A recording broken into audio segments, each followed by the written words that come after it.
Hey everyone, welcome to a brand new video of Mr. Footy Curious। कैसे हो आप लोग गाइस? कैसा गया आपका वीकेंड? कैसा परफॉर्म किया आपकी टीम ने इस weekend? Record breaking goal score हुए और I think one of the best weekends गया in terms of goal scoring पर। आपकी टीम ने कैसा किया वो बात करेंगे हम इस एपिसोड में। तो चलो स्टार्ट करते हैं ये एपिसोड।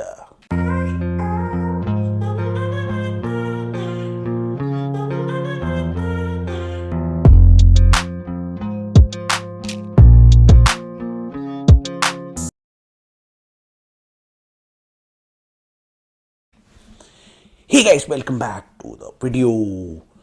कैसा गया आपका ये वीकेंड? बहुत सारे सरप्राइजिंग रिजल्ट्स आए, कुछ बहुत खराब रिजल्ट आए, दो तीन बातें सुनने को मिली और बहुत सारी कंट्रोवर्सीज इस वीकेंड में हमें देखने को मिली। तो अब दो कंट्रोवर्सीज, दो बड़े डिस्कशंस इस वीकेंड में सामने आए हैं। अब उन डिस्कशंस को कॉन्टेक्स्ट देने के लिए, बात करने से पहले समझने के लिए हमें बात करनी होगी कुछ इंपॉर्टेंट मैचेस की और उनके रिजल्ट्स की, क्योंकि उन रिजल्ट से ही ये डिस्कशंस सामने आए। तो हम बात करेंगे कुछ मैचेस की जो बहुत इंपॉर्टेंट थे और बहुत ही अनयूजुअल रिजल्ट्स भी गए किसी मैचेस के, और कुछ अजीब सी चीज़ें भी हुई। तो चलो बात कर लेते हैं, स्टार्ट कर लेते हैं इन मैचेस का रिव्यू। और सबसे पहले बात कर लेते हैं ड्रॉज की। तो न्यूकासल और स्पर्स का ड्रॉ मैंने एक्सपेक्ट नहीं किया था उनके मैचेस में। मैंने ज़रूर कहा था कि एवर्टन, जिनका मैच था स्पर्स के साथ, वो अच्छा कंपटीशन देगी क्योंकि वो होम ग्राउंड में है अपने। लेकिन मैंने एक्सपेक्ट नहीं किया था कि स्पर्स इतने गोल मार के भी इवेंचुअली ड्रॉ कर देगी। यहाँ पे स्पर्स का जो अटैकिंग स्टाइल है, जो एंजे पोस्टेकोग्लू का अटैकिंग स्टाइल है, उसके कुछ फ्लॉज सामने आ गए इस मैच में। क्योंकि एंजे पोस्टेकोग्लू कभी कभी क्या करते हैं, वो अटैक पे बहुत ज़्यादा फोकस कर जाते हैं, बहुत ज़्यादा अटैक करना शुरू करते हैं, अटैक माइंडेड अप्रोच रखते हैं, जो कि गलत नहीं है, देखने में बड़ी एक्साइटिंग लगती है और स्पर्स गोल बहुत करता है। लेकिन कभी ना कभी ऐसा होता है उनके गेम में कि वो अपनी जो बैक लाइन है उस पर कॉन्सेंट्रेट करना भूल जाते हैं। और उसी की वजह से क्या होता है, क्योंकि वो बहुत हाई लाइन खिलाते हैं, तो दूसरी टीम्स को भी मौका मिल जाता है कि वो उन्हें कम बैक कर सके और उन्हें अटैक कर सके। और जो अच्छी टीम्स होती हैं वो गोल करके फिर स्पर्स के लिए प्रॉब्लम खड़ी कर देती है। यही एवर्टन ने किया। मैंने तो एक्सपेक्ट किया था कि स्पर्स जीतेगी, ऑल दो मैंने ये भी कहा था कि एवर्टन के होम ग्राउंड में मैच है तो एवर्टन कंपटीशन दे सकती है स्पर्स को, क्योंकि शॉन डाइच को खेलना आता है। लेकिन मैंने एक्सपेक्ट नहीं किया था कि जब इतने गोल मारेगी स्पर्स, उसके बाद एवर्टन को मौका देगी गोल स्कोर करने का। तो इवेंचुअली मैच ड्रॉ हो गया। बहुत हाई स्कोरिंग मैच था, लेकिन स्पर्स के लिए अच्छा रिजल्ट नहीं था, क्योंकि वो फ़ायदा उठा सकता था इन मैचेस से थोड़ा क्रीप अप करने की और जो टॉप थ्री टीम्स हैं उन्हें कंपटीशन देने की। Top three teams of course जानते ही हो, लिवरपूल, आर्सेनल और मैनचेस्टर सिटी की सब बात कर रहे हैं। लेकिन स्पर्स एक ऐसी टीम है जो बहुत सरप्राइजिंग है, जो अटैकिंग गेम प्ले बहुत अच्छा कर रही है, अटैकिंग डिस्प्ले बहुत अच्छा कर रही है। और अगर वो अपने डिफेंस को थोड़ा सा मैनेज कर ले तो वो आ सकती है। लेकिन अगर वो ऐसे गेम्स हारेगी या ड्रॉ करेगी, उससे उसे कोई फायदा नहीं होगा और वो मेन थ्री टीम्स के पीछे ही रहेगी। तो स्पर्स के लिए एक अच्छा मौका था इस मैच में थोड़े पॉइंट्स ऊपर उठाने का, लेकिन उन्होंने वो मौका खो दिया और उनकी जो टॉप टीम्स हैं वो जीत गई, एक्सेप्ट फॉर लिवरपूल जिसकी हम बात करेंगे। तो स्पर्स के लिए एक बड़ा खराब रिजल्ट रहा, पर अजीब सा रिजल्ट रहा। उसके बाद जो दूसरा अजीब सा रिजल्ट गया वो था लूटन टाउन वर्सेस न्यूकासल। मैंने एक्सपेक्ट किया था कि न्यूकासल गोल करेगी और जीतेगी इसमें, क्योंकि लूटन टाउन इतनी अच्छी टीम नहीं है, अभी अभी प्रमोट होके आई है। बट क्या किया उन्होंने, वो जोश में थे, वो अग्रेसिव थे, वो आई थिंक अपने होम ग्राउंड में खेल रहे थे, तो उन्होंने ज़बरदस्त तरीके से कंपटीशन दिया न्यूकासल को और वो मैच भी बहुत हाई स्कोरिंग मैच था और ड्रॉ हो गया। न्यूकासल में भी बहुत सारी डिफेंसिव फ्रेलिटीज देखने को मिली, जो बीच में उनके लिए बहुत प्रॉब्लम्स क्रिएट करने लगी थी। और एडी हाउ की मैनेजरियल पोजीशन पे भी क्वेश्चन मार्क उठने लगे थे, क्योंकि वो डिफेंसिवली स्ट्रांग नहीं है। और बीच में उन्होंने ये चीज़ को सॉर्ट आउट कर लिया था, लेकिन इस मैच में वो फिर देखने को मिला, क्योंकि न्यूकासल ने भी उनकी डिफेंसिव गलतियों का और मिडिल ऑफ द पार्क में बहुत फ़ायदा उठाया और ये मैच ड्रॉ कर दिया, जो बिल्कुल एक्सपेक्ट नहीं था मुझे ये तो पता था कि न्यूकासल अपने होम ग्राउंड में खेल रहे, लूटन टाउन अपने होम ग्राउंड में खेल रहे, बट मुझे ऐसा लगता था कि न्यू कासल ये मैच फिर भी जीत जाएगी, लेकिन ऐसा नहीं हुआ। न्यू कासल के लिए एक और ड्रॉ हो गया। जो उनकी बीच में विनिंग स्ट्रीक दोबारा शुरू हुई थी उसमें फिर से एक ताला लग गया, और एडी हाउ का जो ये डिफेंस सॉर्ट आउट ना करने का इशू है ये फिर से सामने आ गया। तो it was a bad draw for new castle. New castle भी अगर ऐसे मैचेस को ड्रॉ करेगी तो वो ऊपर वाले टेबल पे क्रीप अप नहीं कर पाएगी और टॉप 4-5 पोजीशंस के लिए नहीं जा पाएगी। न्यूकासल के लिए बात अच्छी है कि दूसरी टीम्स घटिया हैं, लेकिन एक टीम है ऐसी जो न्यूकासल के बराबर आ रही है धीरे धीरे, उसकी भी हम बात करेंगे। तो it was a poor result for Spurs, it was a poor weekend for Newcastle. दोनों ने अपने हाई स्कोरिंग मैचेस में ड्रॉ कर दिया, दूसरी टीम को आगे आने का मौका दिया, और डिफेंसिवली क्योंकि वो बहुत हाई लाइन खेलते हैं, बहुत अग्रेसिव गेम प्ले दिखाते हैं, उसी का फायदा उनके ओपोनेंट्स ने उठा के उनके मैचेस ड्रॉ कर दिए। बहुत सिमिलर टाइप के मैचेस थे। मैं वर्ड बाय वर्ड डिस्क्राइब नहीं करना चाहता, but it was a embarrassing and a poor weekend for these two teams in particular, जो टॉप 3 टीम्स को कैच करने की कोशिश कर रही हैं। तो इनके लिए ये बहुत पुअर वीकेंड गया। और दूसरी टीम के साथ क्या हुआ? मैनचेस्टर सिटी अपना मैच जीत गई, जो एक्सपेक्टेड था। मैनचेस्टर सिटी इस समय क्लीन शीट नहीं रख रही है, बट वो 7 विन्स ऑन अ ट्रॉट ले चुकी है और उनका फॉर्म अब धीरे धीरे वापस आ चुका है। केविन डी ब्रुयने के बाद हालैंड भी अब वापस आ चुके हैं, और मैन सिटी एक बहुत ज़बरदस्त रोल पे जा सकती है अब, जो प्रूव कर सकता है क्रूशल, क्योंकि लिवरपूल के हारने के बाद, जिसकी हम बात करेंगे, मैन सिटी अब उनके कुछ पॉइंट नीचे आ गई है विदाउट गेम इन हैंड। तो मैन सिटी एक बहुत सीरियस अब फॉर्म में जा रही है, जो वो हमेशा जाती है इस टाइम पे। और ऑल्दो वो क्लीन शीट नहीं रख रही है, but they are getting back into form, they are getting there players now ready to be played. अब हालैंड भी वापस आ गए हैं और हालैंड भी अब बहुत जबरदस्त एडिशन होंगे। तो अब देखते हैं मैन सिटी को कौन रोक पाएगा, कौन सी टीम रोक पाएगी। But as expected they won their match. तो ये कुछ बड़ी टीमें थी जिनके लिए अनएक्सपेक्टेड और एक्सपेक्टेड रिजल्ट गए। अब हम बात करते हैं 2 बड़े मैचेस की, जिसकी वजह से जो हमारी स्टोरीज हैं वो भी लिंक होंगी। सबसे पहला एक इंपॉर्टेंट मैच हुआ था, वो था वुल्व्स वर्सेस चेल्सी। ना मैंने एक्सपेक्ट किया था इस मैच में कि चेल्सी जीतेगी, क्योंकि चेल्सी अपने होम ग्राउंड में खेल रही थी और होम ग्राउंड में रिसेंट में उनका रिजल्ट अच्छा रहा है, अच्छे गए हैं बेसिक। और वुल्व्स ऊपर नीचे खेल रही थी, तो कुछ पता नहीं था कि वुल्व्स कैसा खेलेगी, कौन सी वुल्व्स सामने आएगी। ऑल्दो वो अटैकिंग डिस्प्ले में अच्छी है लेकिन डिफेंसिवली पुअर है, तो कुछ पता नहीं था कि कौन सी वुल्व्स सामने आएगी, कौन सा वुल्व्स का रूप हमें देखने को मिलेगा। और क्या हुआ इस मैच में? इस मैच में चेल्सी को बहुत शर्मनाक हार झेलनी पड़ी। 2-4 से वो हार गए, और मैथायस कुनिया की हैट्रिक हो गई, और उनके लिए बहुत शर्मनाक डिस्प्ले हुआ पूरी इंटायर टीम का। कोई स्टाइल, कोई पैटर्न ऑफ प्ले नहीं दिखा। काइसेडो, एंजो की कोई पोजिशनल प्ले नहीं थी।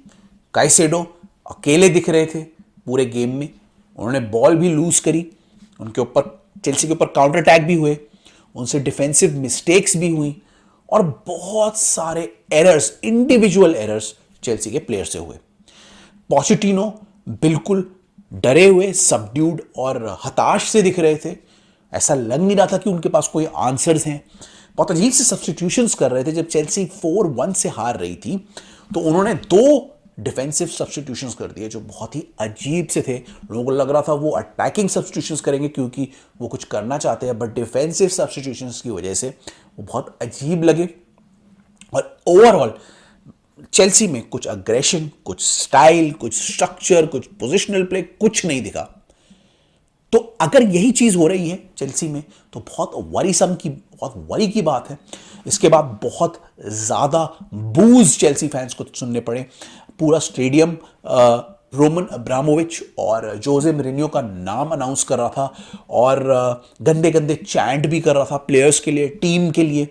और जो ओपोनेंट चैंट कर रहे थे कि योर टीम इज बैड, और जो मैं ऐसे वर्ड नहीं यूज करना चाहता, बट वो चैंट चेल्सी भी कर रही थी, और ये अच्छा नहीं गया ओवरऑल अपनी टीम के मोराल के लिए, मैनेजर के मोराल के लिए, और ओवरऑल पूरा जो ड्रेसिंग रूम का जो माहौल है और चेल्सी के माहौल के लिए ये चीज़ अच्छी नहीं गई। गेम के बाद क्या हुआ, इतने एम्बैरेसिंग डिफीट के बाद पॉच आउट ट्रेंड करने लगा, पॉच के ऊपर तलवार आ गई। ये बोला गया कि पोचेटिनो का रिजल्ट ग्रैहम पॉटर से भी खराब है इस टाइम पे, उनको प्री सीजन भी मिला है, उनको प्लेयर भी मिले हैं, उनके साथ डिस्कशंस भी हुए हैं, और 7 महीने रहने के बाद भी कोई पैटर्न ऑफ प्ले नहीं दिख रहा, कोई स्ट्रक्चरल चेंजेस नहीं दिख रहे, कोई पोजिशनल प्ले नहीं दिख रहा है, कुछ नहीं दिख रहा है। तो पोचेटिनो की जॉब लाइन में आ सकती है। सोशल मीडिया पे चेल्सी के फैंस ने बहुत ही ज़्यादा फैला दी ये बात, और बहुत ही ज़्यादा सीरियस हो गया। 9-10 घंटे तक कोई पोस्ट नहीं आई चेल्सी के सोशल मीडिया से। सुनने में आया कि इमरजेंसी मीटिंग हो रही है। उसके बाद मीडिया के ब्रीफ्स आने लग गए, जिसमें कुछ लोग कह रहे थे चेल्सी पोचेटिनो की जॉब खतरे में नहीं है, कुछ लोग कह रहे थे, आधे लोग उससे इंप्रेस्ड नहीं है, कुछ लोग कह रहे थे उनको ये काराबाओ कप के फाइनल तक का मौका दिया जाएगा। तो कुछ समझ में नहीं आ रहा है, और कुछ अजीब अजीब टाइप के ब्रीफ्स आ रहे हैं चेल्सी से। सिचुएशन सबको लग रहा है, सबको दिख रहा है कि अच्छी नहीं है, और पोचेटिनो जितना ब्रीफ्स में बोल रहे हैं कि इनकी जॉब खतरे में नहीं है, मुझे लगता है कि 1-2 और ख़राब रिजल्ट्स के बाद पोचेटिनो की जॉब सीरियस खतरे में आ सकती है। सुनने में ऐसा आ रहा है कुछ मैनेजर्स की लिस्ट भी बनाई जा रही है एज प्रोबेबल रिप्लेसमेंट्स, जिसमें से शाबी अलोंसो और जिरोना के मैनेजर का नाम सामने आ रहा है।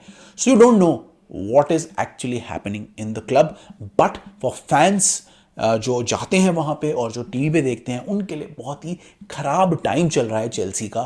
पिछले 2 साल से इम्प्रूवमेंट ही नहीं दिख रही है, कोई पैटर्न ऑफ प्ले नहीं दिख रहा है, कोई स्टाइल नहीं दिख रहा है, प्लेयर्स में कैपेबिलिटी नहीं दिख रही है, उनकी ट्रेनिंग पूरी नहीं दिख रही है अपेरेंटली, और प्लेयर्स लॉस्ट लग रहे हैं, और एक अच्छे ग्रुप ऑफ प्लेयर्स को जो उन्होंने जमा किया था वो बहुत ही ऑर्डिनरी दिख रहे हैं ऑन फील्ड। तो इसकी वजह से चेल्सी की हार की वजह से बहुत ज़्यादा क्वेश्चन मार्क्स उठने लगे पोचेटिनो के ऊपर, ओनरशिप के ऊपर, डायरेक्टर्स के ऊपर, कि ये सब लोग मिल के कर क्या रहे हैं, क्या स्ट्रैटेजी के साथ जा रहे हैं, किस तरीके से हैंडल कर रहे हैं। जोसे मोरिन्हो का नाम भी सामने आने लगा, क्योंकि वो अभी रोमा छोड़ के गए हैं। तो अब इन सब में क्या होगा, कितना चांस मिलेगा पोचेटिनो को, वो हम डिस्कस करेंगे अभी। बट अभी के लिए, फिलहाल के लिए, this was a very disappointing weekend for Chelsea. इस गेम का अगर मैं रिव्यू करूंगा तो कुछ नहीं मिलेगा मुझे रिव्यू करने के लिए, क्योंकि चेल्सी की तरफ से कुछ भी देखने को नहीं मिला। Only and only Cole Palmer was trying to do something in the pitch, और कोई भी प्लेयर ने कुछ भी अच्छा नहीं किया इस मैच में। तो 2-4 से वो हार गए। बहुत ही बेकार गेम रहा चेल्सी के लिए, और पोचेटिनो के ऊपर क्वेश्चन मार्क उठने लगे। तो अब हम इस गेम से चलते हैं जो हमारा मेन गेम था, आर्सेनल वर्सेस लिवरपूल, आर्सेनल के होम ग्राउंड में, और ये आर्सेनल ने धमाकेदार तरीके से जीत लिया। लिवरपूल की तरफ से बहुत सारे प्लेयर्स एब्सेंट थे, लेकिन उससे भी बड़ी हरकत ये हुई लिवरपूल से कि they played one of the worst games of this season, और उसी गेम में वो हार गए। इस गेम में लिवरपूल की परफॉर्मेंस बहुत ही बेकार थी, from top to bottom. Liverpool ने किसी भी डिपार्टमेंट में एक्सेल नहीं किया। आर्सेनल ने अटैक में भी डोमिनेट किया, मिडफील्ड में भी डोमिनेट किया, और डिफेंस में भी डोमिनेट किया, और लिवरपूल ने डिजर्वली इस मैच को हार गई। मतलब वो डिजर्व करते थे ये मैच हारना। उन्होंने पूरे मैच में कुछ भी ढंग से नहीं खेला, कोई प्लेयर उनका अग्रेसिव नहीं दिखा, वो मेंटालिटी नहीं दिखी जो मेंटालिटी मानी जाती है लिवरपूल में है, that mentality to come back, वो भी नहीं दिखा। और आर्सेनल ने इसका पूरा फ़ायदा उठाया। आर्सेनल ने राइट टाइम पे गोल्स किए, और बाद में जब कोनाटे को रेड कार्ड मिल गया तो आर्सेनल के लिए जॉब और भी आसान हो गया। तो ओवरऑल आर्सेनल ने ये मैच डोमिनेट किया, और वो डिजर्व करते थे जीतना। साका ने काफ़ी अच्छा खेला, काफ़ी अच्छे से अटैक को हैंडल किया। लिवरपूल की तरफ से जो आर्सेनल की तरफ से जो अटैक्स भी हो रहे थे वो बहुत ही अच्छे कोऑर्डिनेट हो रहे थे। ओडेगार्ड भी काफ़ी अच्छा खेल रहे थे, और आर्सेनल को लिवरपूल को कंप्लीटली उन्होंने डिसमैंटल कर दिया इस मैच में। अब कहने को तो ये आ रहा है कि अब Arsenal look apart, Arsenal main contender हो सकती है मैनचेस्टर सिटी के लिए, बट अभी भी लिवरपूल टॉप पे है इस मैच को हारने के बाद भी। और मैं ये अब भी लिवरपूल को काउंट आउट नहीं करूंगा, जस्ट बिकॉज वो एक मैच हार गए, एक मैच में अच्छा नहीं खेले। उनके पास प्लेयर्स हैं जो वापस आ रहे हैं, एंडो, साला, उनके जो की प्लेयर्स हैं, अलेक्जेंडर आर्नल्ड, रॉबो सब वापस आ गए हैं और लिवरपूल के पास विनेबल फिक्चर्स हैं until they clash with Manchester City. तो लिवरपूल को मैं अभी काउंट आउट नहीं करूंगा, they are a very good team, अभी भी वो टॉप पे हैं and they can still challenge for the title. हाँ, ऑल्दो आर्सेनल अच्छा खेली but they will also remain in the title race. तो तीन टीम्स की ये टाइटल रेस है। स्पर्स ने तो ये अपॉर्चुनिटी गंवा दी, लेकिन तीन टीमों की ये टाइटल रेस चल रही है and let's see what happens in this title race. बड़ी इंटरेस्टिंग टाइटल रेस चल रही है but deserved victory for Arsenal and a very poor performance from Liverpool. Before we do these two stories, मैं एक और रिजल्ट बता देता हूँ। A very good result for Manchester United, again 3-0 से वेस्ट हैम को हरा दिया and they are also doing really well. ये आपके हॉयलैंड भी अब धीरे धीरे गोल मार रहे हैं, गार्नाचो अच्छा खेल रहे हैं और कोबी मेनू उनके लिए फाइंड ऑफ द सीजन आए हैं। तो ये तीन जो स्पेशली यंगस्टर्स हैं, इनके ऊपर अब टीम बनाई जा सकती है और प्लेयर्स ऐड कर सकते हैं एंड ओमार बराडा के आने के बाद this is a good sign for Manchester United, क्योंकि मैनचेस्टर यूनाइटेड बहुत सारे प्लेयर्स इस समर में निकालने वाली है और बहुत सारे प्लेयर्स को लाने वाली है। So this would be a fantastic option for Manchester United. Omar Berrada की लीडरशिप के अंदर they can really get a good sporting director. Erik ten Hag को फाइनली वो टीम मिल जाएगी और वैसी टीम मिल जाएगी जिससे वो अपना स्टाइल खेल पाएंगे। So maybe this is a good start for Manchester United और देखते हैं कि मैनचेस्टर यूनाइटेड आगे क्या करती है। तो ये हो गई स्टोरीज, ये हो गए मैच रिव्यूज। अब हम बात करते हैं दो स्टोरीज जिनकी हमने ब्रीफली अभी बात करी थी। एक स्टोरी की बात करी थी, एक की नहीं की थी। पहली थी चेल्सी की पोचेटिनो वाली स्टोरी। ना पोचेटिनो के ऊपर बहुत प्रेशर है, पॉच आउट के नारे लग रहे हैं। पोचेटिनो ने प्रेस कॉन्फ्रेंस में जो हुई थी पोस्ट मैच, उसमें अनाउंस किया था कि हम लोग अभी इस समय डिजर्व नहीं करते, हम लोग बहुत खराब खेल रहे हैं, मेरा फेलियर भी है, तो प्लेयर्स का फेलियर भी है and we are not performing like a big club. ठीक है, अब आप बताओ मुझे, या मैं आपसे भी पूछना चाहता हूँ कमेंट्स में कि ये पोचेटिनो की गलती है या फिर ये ऊपर से ओनरशिप की गलती है, कल्चर की गलती है या डायरेक्टर्स की गलती है? क्या लग रहा है आपको, क्यों चेल्सी की टीम परफॉर्म नहीं कर रही? अगर मेरा ओपिनियन आपको चाहिए तो मैं इतना बता देता हूँ कि हाँ, कल्चर ओनरशिप से बनता है, जो कि अच्छा नहीं है क्योंकि उन्होंने सबको हटा दिया और नए कल्चर को लाने की कोशिश की। ऑफ कोर्स उनकी गलती है उसमें। डायरेक्टर्स की गलती है क्योंकि उन्होंने बिल्कुल ही इंस्ट्रक्शन फॉलो करके अजीब अजीब से रिक्रूटमेंट और अजीब अलग अलग टाइप के प्रोफाइल वाले प्लेयर्स लाके खड़े कर दिए जो एक साथ जेल नहीं कर पा रहे हैं। हाँ, वहाँ पे डायरेक्टर्स की गलती है, जो दो हैं वहाँ पर। लेकिन जो प्ले है, पोजिशनल प्ले, जो गलतियां हैं, एरर्स, जो मिस्टेक्स प्लेयर कर रहे हैं, जो पोजीशन में अलग हट के खेल रहे हैं, कोई स्ट्रक्चर नहीं दिख रहा है, कोई इंप्रूवमेंट नहीं दिख रही है प्लेयर में, ये तो मैनेजर के ऊपर आता है और पोचेटिनो को इसका ब्लेम लेना पड़ेगा। पोचेटिनो को इसीलिए हायर किया गया था क्योंकि वो प्लेयर्स को इंप्रूव कर सके और एक दो प्लेयर्स को छोड़ के किसी भी प्लेयर में इंप्रूवमेंट नहीं दिख रही है। कोई पैटर्न ऑफ प्ले नहीं दिख रहा है, कोई स्ट्रक्चर ऑफ प्ले नहीं दिख रहा है और लोगों को लग रहा है, मुझे प्लेयर्स को टैक्टिक्स भी समझ में नहीं आ रही है। प्लेयर्स की जो मेंटालिटी होती है वो भी मैनेजर के और सीनियर फिगर्स के वजह से आती है ना। चेल्सी के पास अनफॉर्चुनेटली कोई बहुत बड़े सीनियर फिगर्स अभी है नहीं जो ये मेंटालिटी उनमें डाल सकते हैं।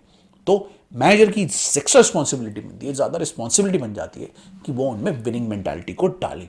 मुझे नहीं लग रहा चेल्सी के मैनेजर ने या पोचेटिनो ने उनमें कोई भी विनिंग मेंटालिटी डाली है।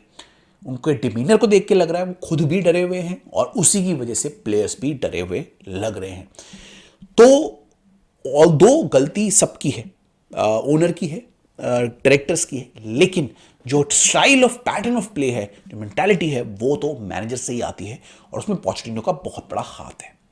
तो मेरे हिसाब से पोचेटिनो को कुछ गेम्स देने चाहिए, उसके बाद एक इंटरिम मैनेजर लाना चाहिए जो पहले तो इनमें कॉन्फिडेंस लाए और पहले इनमें एक सिस्टम और स्ट्रक्चर लाए।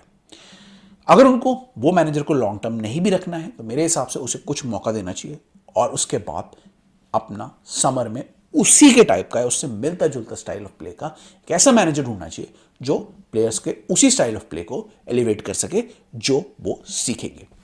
उससे प्लेयर्स में ज़्यादा कॉन्फिडेंस आएगा, ज़्यादा कोऑर्डिनेशन होगा, ज़्यादा अटैकिंग पैटर्न्स बनेंगे और टीम ज़्यादा स्ट्रक्चर्ड और कोहेसिव लगेगी। टीम में एक्सपीरियंस नहीं है, आई अंडरस्टैंड, बट इतना भी घटिया स्क्वाड नहीं है कि उनको ये चीज़ नहीं सिखाया जा सकता। Let's see what happens. Pochettino कितना टाइम मिलता है। आप अपना ओपिनियन मुझे बताओ कि गलती इसमें किसकी है। मैं पोल भी डालूंगा सोशल मीडिया में, उसमें भी आप अपने ओपिनियंस ऐड करना और मुझे बताना कि किसकी गलती है ना। तो सेकंड स्टोरी जो सामने आई है, जिसकी वजह से बहुत ज़्यादा एक सोशल मीडिया में हलचल मची हुई है, वो है जेमी कैरेगर का जो एनालिसिस हुआ था। जेमी कैरेगर आफ्टर लिवरपूल हार गई थी, ऑफकोर्स जानते हैं सब, लिवरपूल के लेजेंड है और वो टॉक शोज भी है।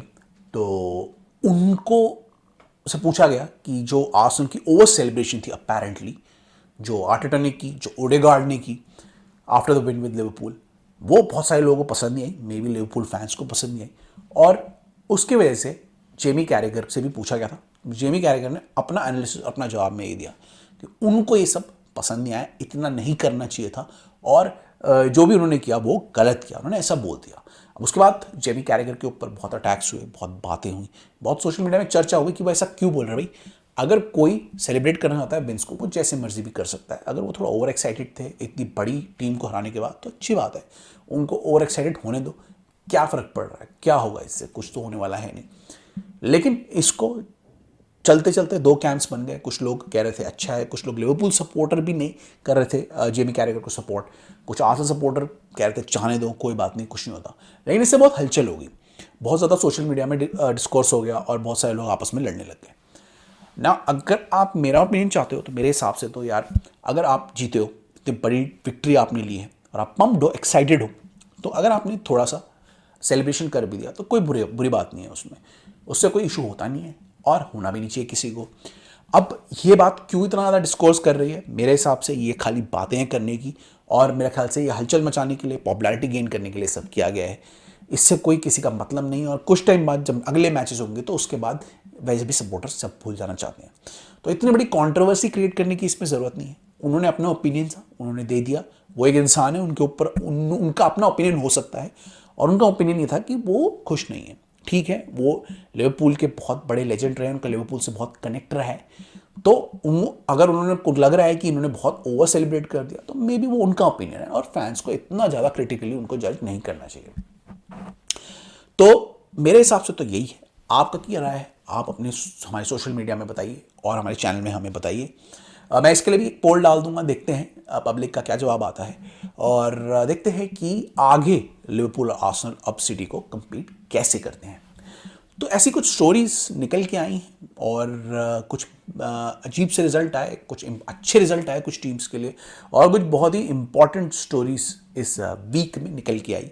ये वीक हाईएस्ट गोल्स का वीक था, बहुत गोल स्कोर हुए इसमें, 4-4 वाले मैचेस भी हुए, और मज़ा आया देखने में जिनको गोल्स देखने थे। लेकिन कुछ लोग ऑफ कोर्स अपनी टीम से बहुत डिसअपॉइंट हुए, और वो नहीं चाहेंगे कि आने वाले वीक में उनकी टीम्स के साथ कुछ प्रॉब्लम हो।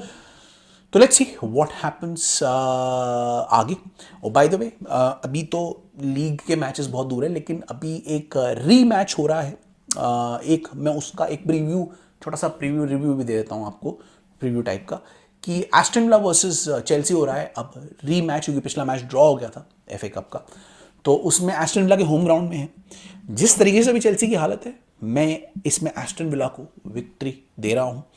एस्टन विला अपने होम ग्राउंड में बहुत अच्छा खेलती है, ऑल्दो वो हारी थी पिछला मैच, लेकिन they play really well and they have very good players, very good manager, और वो इस ओकेजन का बहुत फ़ायदा उठाएंगे। And I think Aston Villa will knock Chelsea out of the FA cup. ये चेल्सी फैंस को अच्छा ही लगेगा, but this is the reality right now. I don't think Chelsea have the cohesion and the guile to do it.